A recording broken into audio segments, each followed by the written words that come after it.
Sandi di Pintar Kimia Channel. Kali ini kakak akan membahas tentang faktor-faktor yang mempengaruhi laju reaksi.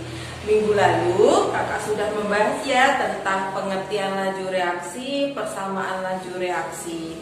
Nah sekarang apa sih faktor-faktor yang mempengaruhi laju reaksi hingga laju reaksi itu bisa berjalan dengan lambat dan ada juga yang berlangsung secara cepat. Faktor-faktor yang mempengaruhi laju reaksi diantaranya adalah yang pertama konsentrasi, yang kedua adalah luas permukaan, yang ketiga adalah suhu, yang keempat adalah katalis. Nah sekarang kita bahas faktor yang mempengaruhi laju reaksi yaitu konsentrasi. Konsentrasi suatu larutan pasti memiliki jadi semua larutan pasti memiliki konsentrasi. Ada konsentrasi besar dan ada konsentrasi kecil. Semakin besar konsentrasi pada reaksi, maka semakin cepat laju reaksinya. Kenapa hal ini terjadi? Kemungkinan tumbukan antar partikel reaksi juga semakin besar dan tumbukan efektif antar partikel juga semakin banyak. Jadi semakin banyak konsentrasi, maka laju reaksinya semakin cepat karena adanya tumbukan partikel-partikel yang semakin banyak dan partikelnya itu bertumbukan secara efektif. Contohnya apa? Contohnya waktu kalian pelarutan garam. Jadi kita melarutkan garam dengan air 500 ml sama melarutkan garam dengan air 100 ml, maka lebih cepat mana? Pasti lebih cepat melarutkan garam yang pakai volume lebih banyak. Semakin banyak air, maka garam akan terlarut semakin cepat. Nah, ini membuktikan bahwa laju reaksi semakin cepat jika konsentrasi juga semakin banyak. Bisa disimpulkan, waktu di sini ada gambar antara partikel-partikel air dan partikel-partikel garam. Jika konsentrasinya kecil, maka di dalam larutan itu juga terdapat partikel-partikel yang semakin sedikit. Karena partikel-partikel yang sedikit, maka kemungkinan tumbukan antar partikel juga semakin sedikit, sehingga laju reaksinya juga semakin lambat. Beda dengan konsentrasi yang semakin besar, maka semakin banyak partikel-partikelnya, maka kemungkinan tumbukan antar partikel-partikel yang ada di dalam larutan juga semakin banyak. Karena kemungkinan tumbukan antar partikel semakin besar dan semakin banyak, maka tumbukan efektif yang menghasilkan suatu reaksi juga akan semakin banyak, meningkat sehingga laju reaksi juga semakin cepat. Jadi di sini disimpulkan faktor yang mempengaruhi laju reaksi adalah konsentrasi. Jika konsentrasinya kecil, maka laju reaksinya berjalan lambat, dan jika konsentrasinya besar, maka laju reaksinya akan berjalan semakin cepat. Seperti itu. Kemudian faktor yang kedua adalah luas permukaan. Luas permukaan nanti kita bandingkan dengan permukaan suatu benda. Jadi ada benda yang memiliki ukuran kecil dan ada benda yang memiliki ukuran besar. Contoh dalam kehidupan sehari-hari, coba kita lakukan pembakaran sate. Kita ingin membakar sate dengan kita memanggang ayam yang besar, maka cepat atau matang duluan mana? Antara kita membakar sate dengan memanggang ayam, maka akan duluan atau lebih cepat mematangkan sate dibanding mematangkan daging ayam yang utuh. Hal ini terjadi karena sate itu memiliki ukuran yang kecil. Semakin ukurannya kecil, maka luas permukaan bidang sentuh juga akan semakin besar, sehingga api yang mengenai sate juga akan semakin banyak. Akhirnya sate akan lebih cepat matang. Beda dengan ukuran partikel yang besar. Untuk partikel yang besar, luas bidang sentuh api itu akan semakin kecil, sehingga untuk mematangkan bagian-bagian yang dalam juga dibutuhkan waktu yang lama, sehingga ayam yang dipanggang dengan ayam yang utuh itu akan waktu untuk mematangkan itu sangat lama. Untuk luas partikel, semakin kecil ukuran partikel, maka luas permukaan bidang sentuh akan semakin besar, sehingga kemungkinan terjadinya singgungan antar partikel bereaksi makin besar. Akhirnya frekuensi tumbukan efektif juga semakin banyak. Karena tumbukan efektif semakin banyak, maka laju reaksi antar partikel juga semakin cepat. Jadi diingat-ingat di sini, kakak punya contoh. Misalkan di sini kita mereaksikan antara logam Fe, logamnya itu berupa batang, direaksikan dengan HCl 0,5 molaritas, bandingkan dengan serbuk Fe, jadi batangan besi dengan serbuk besi, maka laju reaksinya akan cepat serbuk besi dengan HCl 0,5 molaritas, karena serbuk ini berukuran kecil, Fe, serbuk Fe-nya berukuran kecil, sehingga luas bidang permukaan, luas bidang sentuhnya, luas permukaannya semakin besar. Karena semakin besar luas permukaan, akhirnya HCl akan menyentuh serbuk-serbuk ini juga semakin mudah. Karena semakin mudah, akhirnya terjadi singgungan antar partikelnya juga semakin besar, sehingga terjadi frekuensi tumbukan yang semakin cepat atau lebih banyak.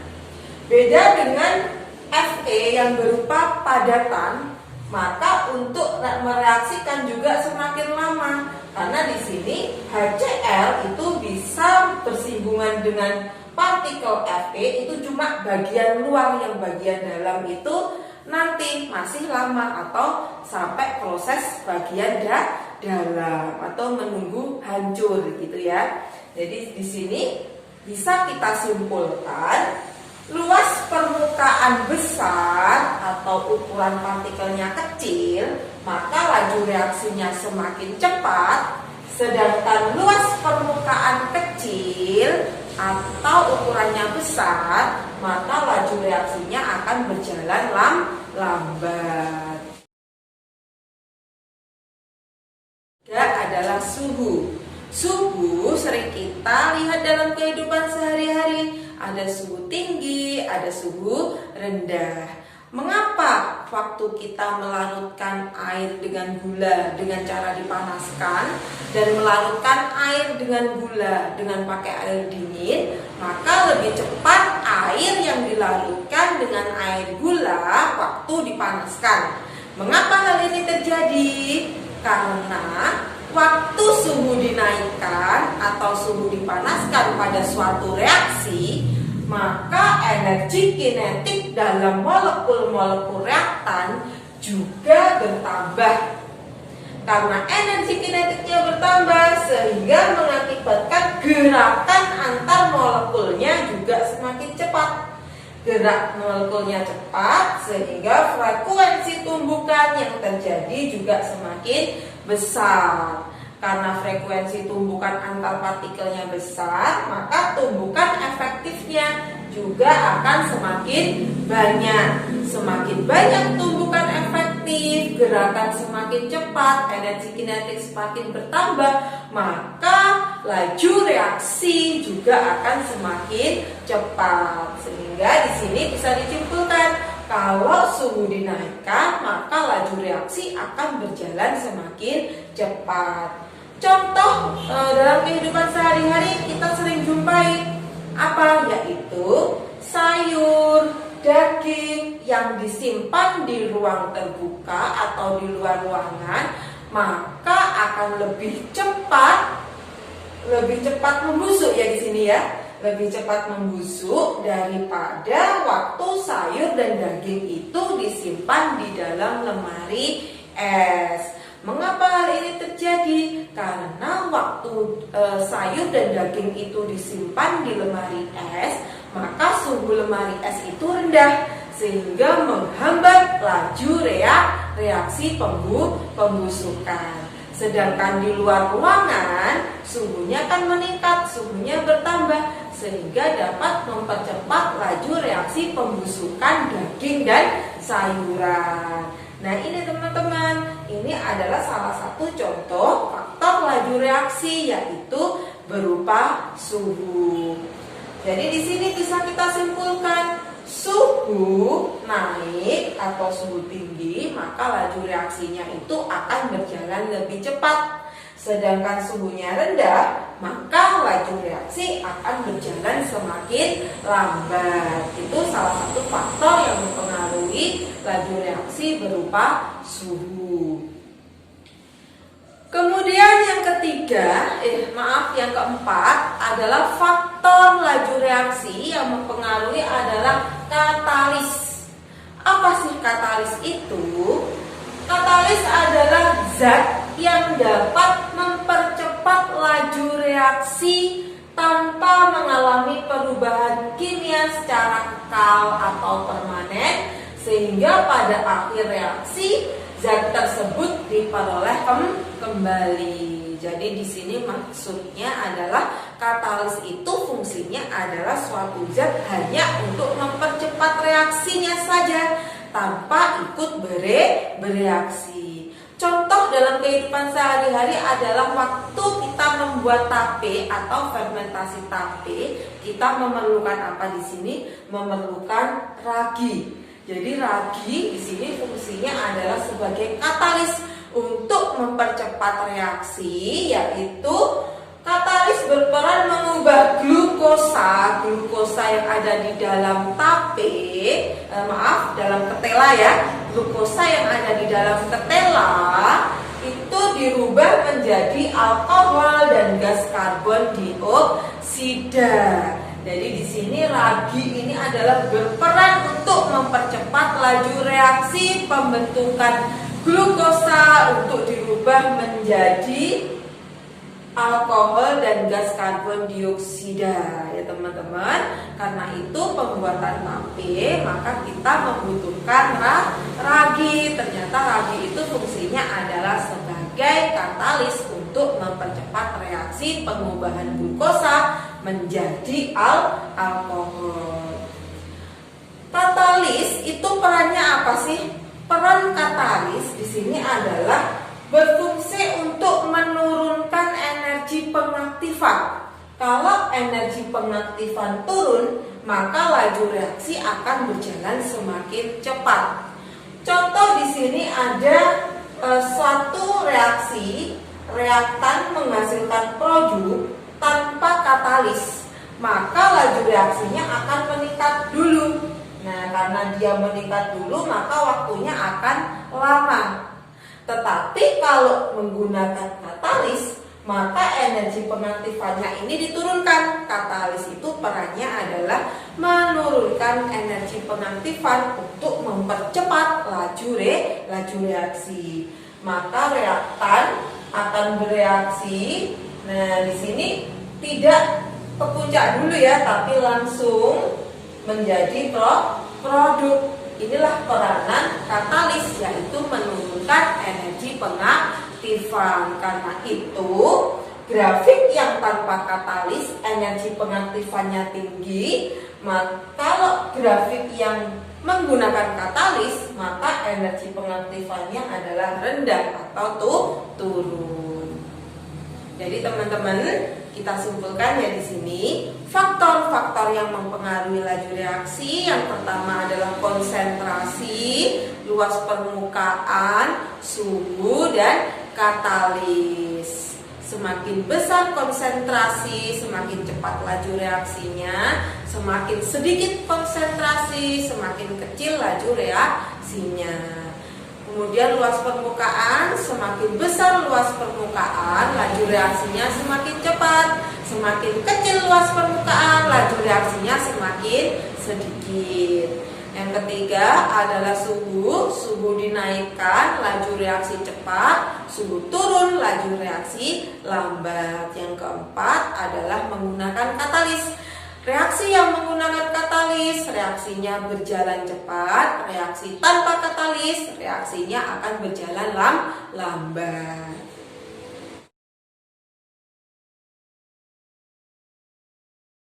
Oke, sekarang kita bahas contoh soal faktor yang mempengaruhi laju reaksi. Yang pertama adalah gambar berikut menunjukkan diagram reaksi pembentukan gas HI. Berarti kalau pembentukan gas HI di sini adalah sebagai produk, sedangkan H2+I2 adalah sebagai reaktan. Pertanyaannya adalah tentukan delta H reaksi. Nah, delta H itu adalah H produk dikurangi H reaktan. Delta H produk kurangi delta H reaktan.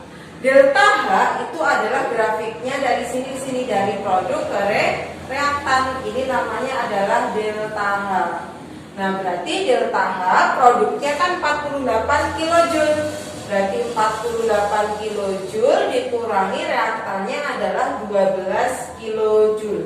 Berarti 48 dikurangi 12 adalah 36 kJ. Hasilnya di sini adalah positif, sehingga ini termasuk reaksi endoterm. Ingat-ingat ya, delta H itu adalah produk ke reaktan. Berarti 48 kurangi 12 di sini. Antara produk dan reaktan ini adalah delta H. Sedangkan energi pengaktifan itu adalah sampai puncak di sini. Nah, ini adalah EA. Energi pengaktifan itu adalah dari puncak sampai ke reaktan. Berarti berapa di situ? Energi pengaktifan atau EA adalah 89 kJ dikurangi 12 kJ. Hasilnya adalah 77 kJ. Ini yang A, ini yang B. Jadi ingat-ingat ya, delta H itu adalah produk reaktan, sedangkan energi pengaktifan itu adalah dari puncaknya ini sampai ke reaktan. Kemudian nomor 2, di sini ada suatu tabel yaitu faktor yang mempengaruhi laju reaksi berupa logam seng, kemudian ada konsentrasi dan suhu. Pada tabel keberapa reaksi berlangsung dengan cepat? Di sini ada 1, percobaan 2, percobaan 3, 4, dan 5. Pada percobaan berapa reaksi akan berlangsung cepat? Syaratnya apa? Berupa serbuk, maka nanti laju reaksinya lebih cepat daripada keping. Maka kita cari yang serbuk. Kemudian konsentrasinya semakin besar, maka laju reaksinya akan semakin cepat. Di sini konsentrasi yang besar mana? Antara 0,2, 0,3, 0,4, maka yang lebih besar adalah 0,4. Dan juga berupa serbuk. Nah, lihat. Kemudian suhu semakin tinggi, maka laju reaksinya akan berjalan semakin cepat. Berarti di sini suhu yang tinggi adalah 50, 60, yang paling tinggi adalah 70 derajat Celcius. Berarti bisa kita simpulkan dari percobaan 1, 2, 3, 4, dan 5, percobaan yang paling cepat adalah percobaan nomor 3, yaitu logam seng berupa serbuk, konsentrasi paling besar adalah 0,4 molaritas, dan suhu yang paling besar adalah sebesar 70 derajat Celcius. Kemudian kalau kita ditanya reaksi mana yang berlangsung secara lambat, maka reaksinya adalah berupa keping. Maka keping yang ini ya, keping, kemudian konsentrasinya paling sedikit tapi suhunya paling sedikit. Berarti antara 4 dan 5 ya teman-teman. Yang paling suhunya paling kecil adalah ini. Nah, jadi reaksi yang berjalan paling lambat itu adalah reaksi nomor 4 dan reaksi nomor 5 berupa keping dan suhunya lebih rendah.